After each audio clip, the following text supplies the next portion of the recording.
Hello everyone, this is Ankita Awasthi. Welcome to my channel Ankita's vision. So ये video आपके लिए बहुत ज़्यादा इंपॉर्टेंट होने वाला है, क्योंकि यहाँ पे मैं आपको बताऊंगी कि कौन कौन से डॉक्यूमेंट आपको अपने कॉलेज में लेके जाना है, यूनिवर्सिटी में लेके जाना है।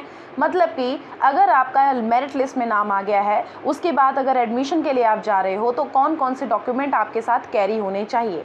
मतलब आपको कौन कौन से डॉक्यूमेंट अभी से प्रिपेयर करके रखने हैं, अभी से बनवा लेना है, जिससे कि वहाँ पे कुछ भी मिसिंग ना रहे और आपका एडमिशन तुरंत हो जाए। क्योंकि कोई मेन ऐसे डॉक्यूमेंट होते हैं, उनके ना होने की वजह से एडमिशन कैंसिल भी होने के चांसेस होते हैं। बिल्कुल सही बोल रही हूँ, जो आप सुन रहे हैं ना, बिल्कुल सही सुन रहे हैं। एडमिशन कैंसिल भी हो जाते हैं। बहुत सारे इंपॉर्टेंट ऐसे डॉक्यूमेंट्स होते हैं। सर्टिफिकेट एक बार नहीं है तो चलो समझ आता है, अगर आपके 10th 12th या इनकम या इस टाइप का अगर कुछ नहीं है ना, तो गड़बड़ हो जाता है। अब रही इनकम की बात, उसके बारे में अभी हम आगे प्रोसीड करेंगे, सब कुछ आपको बताएंगे, तो ध्यान से सुनना और पूरा वीडियो जरूर से देखना। चलो, तो जैसा कि आपको पता है कि सबसे पहला जो डॉक्यूमेंट होता है वो 10th और 12th होता है। 10th और 12th का मार्कशीट आपको ज़रूर से ले जाना है। प्लस अगर आप CBSE और ICSE बोर्ड से हो तो बेटा आपको क्या करना है, आपको सर्टिफिकेट भी ले करके जाना है। अगर आपने वो सर्टिफिकेट नहीं ले रखा होगा तो बेटा आपको प्रॉब्लम हो सकती है, क्योंकि आप CBSE बोर्ड और ICSE बोर्ड वालों को मार्कशीट प्लस सर्टिफिकेट दोनों दिया जाता है। ठीक है, तो आप इन दोनों को लेके जाना। और वही 12th के लिए भी है। अगर आप UP बोर्ड वाले हो, अगर आपके पास सिर्फ मार्कशीट ही है तो आप मार्कशीट के साथ जाना, कोई भी प्रॉब्लम आपको वहाँ पे नहीं होगी। फिर हम बात करेंगे बैचलर्स डिग्री मार्कशीट की। मतलब जो आपके BSc, जो भी आपने ग्रेजुएशन में जो भी किया है, BSc किया है, BA किया है, BCom किया है, जो भी आपने किया है उसका आपको मार्कशीट लेके जानी है।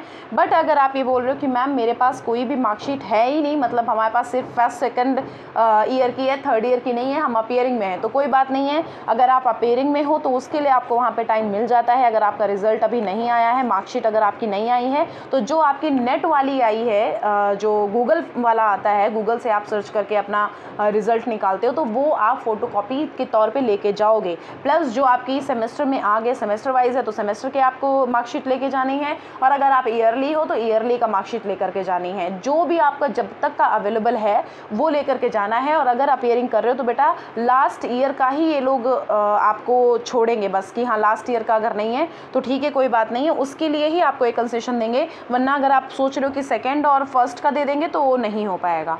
ठीक है, तो उसके लिए आपको वो भी ले करके जाना है। अब जैसे बच्चे बोल रहे कि अगर मैम बैक लग गया तो उसके लिए क्या करें।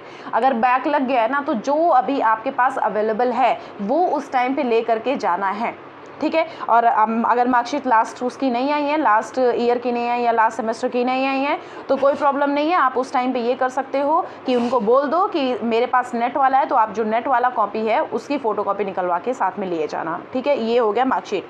प्लस रही सर्टिफिकेट की बात। अगर डिग्री की बात, तो देखो डिग्री अगर आपको मिल गई है तो बहुत ही अच्छी बात है, अपना ले करके चले जाओ। और अगर नहीं मिली है तो आप यही जो मैंने अभी बताया वो कर लो। प्लस एक साथ में एप्लीकेशन लिख के लिए जाना।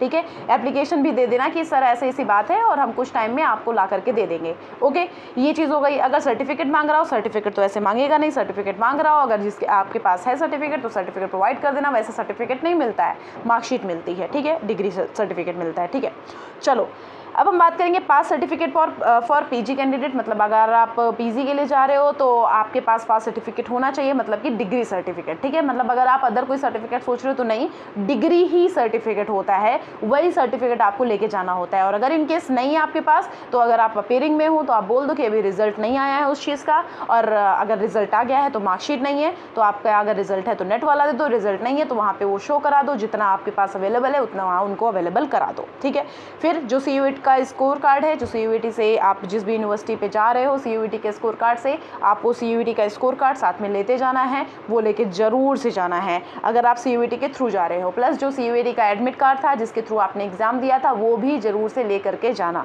फिर हम कैटेगरी सर्टिफिकेट की बात करते हैं कि अगर आगे मैं इसमें लिख दूँ इफ़ एप्लीकेबल, मतलब कि अगर आप OBC SC ST हो तभी लेके जाओगे। जनरल वालों के लिए कैटेगरी सर्टिफिकेट देना ज़रूरी नहीं है। अब आप सोच रहे हो कि मैम कैटेगरी सर्टिफिकेट तो एक्सपायर हो गया, तो अभी मैंने इसीलिए वीडियो ये अपलोड कर दिया है कि अभी आपको टाइम है डॉक्यूमेंट वेरिफिकेशन के लिए। यूनिवर्सिटी अगर आपको मेरिट लिस्ट के बाद फीस सबमिट कराती है तो उसके बाद थोड़ा टाइम देती है कि डॉक्यूमेंट सारे आप अपने प्रिपेयर कर लो, और प्रिपेयर करने के बाद उसके बाद वो अपनी डेट देती है कि इस डेट पे आकर के हमारे पास एडमिशन करा लो, डॉक्यूमेंट वेरिफिकेशन करा लो। ठीक है, तो अगर कैटेगरी सर्टिफिकेट नहीं है, एक्सपायर्ड है, तो आप उसको बनवा लो बैठ करके और इसी साल का बनवा के अपना ले करके चले जाना नया।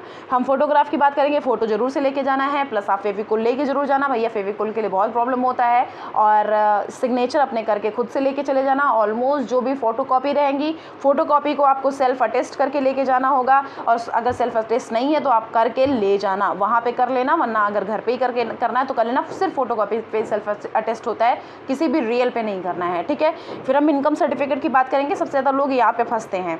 आप अगर जनरल हो तो इनकम सर्टिफिकेट देना इतना ज़रूरी नहीं होता है, बट अगर आप ले करके जाओगे ना तो स्कॉलरशिप के लिए काफ़ी ज़्यादा बेनिफिट होगा। आप बनवा के रख जरूर से लो, ठीक है। और अगर आपके पापा की गवर्नमेंट जॉब है तो कोई बात नहीं है, तो आप इनकम सर्टिफिकेट नहीं बनवाना है तो मत बनाओ, उसके लिए कोई प्रॉब्लम नहीं है, तो आपको स्कॉलरशिप नहीं मिल पाएगा, ठीक है। मेन इनकम सर्टिफिकेट स्कॉलरशिप के लिए लगता है।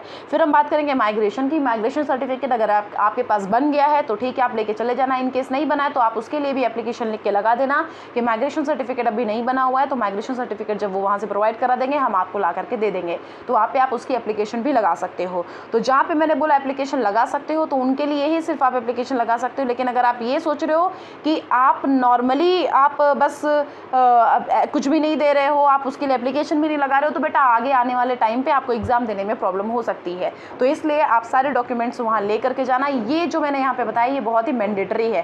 प्लस आपको आधार कार्ड भी लेकर के जाना है, एक बार लिए जरूर से जाना।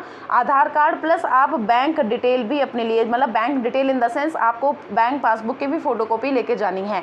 अगर वो मांगते हैं तो देना, अगर नहीं मांगते तो मत देना। मतलब आपको ये सब घर से कैरी करके ले जाना है, ऐसा ना हो कि वहाँ पे मांग ले और आपके पास ना हो। तो 10th हो गया, 12th हो गया, मार्कशीट हो गई, सर्टिफिकेट हो गया, फोटो हो गया, सिग्नेचर हो गया, ग्रेजुएशन हो गया। अगर आपने बीएड किया है तो बीएड का भी लेकर के चले जाना, उसका भी दे देना। प्लस आपका पोस्ट ग्रेजुएशन में आपका एडमिशन आराम से हो जाएगा। जो भी सर्टिफिकेट यहाँ पे बताएं वो भी थोड़ा सा ध्यान दे देना, ठीक है। तो ये रही आपके डॉक्यूमेंट वाली वीडियो। तो आप इसके लिए बहुत ज़्यादा परेशान थे कि मैम प्लीज़ वीडियो बना दीजिए, तो ये मैंने वीडियो बना दिया है। आप सभी लोग सारा सब कुछ देख करके क्लियर करके सारे डॉक्यूमेंट अपने वेरीफाई कर लो, और सारे डॉक्यूमेंट वेरीफाई करके आप अपना रेडी हो जाओ डॉक्यूमेंट वेरिफिकेशन के लिए, ठीक है। चलो, थैंक यू सो मच।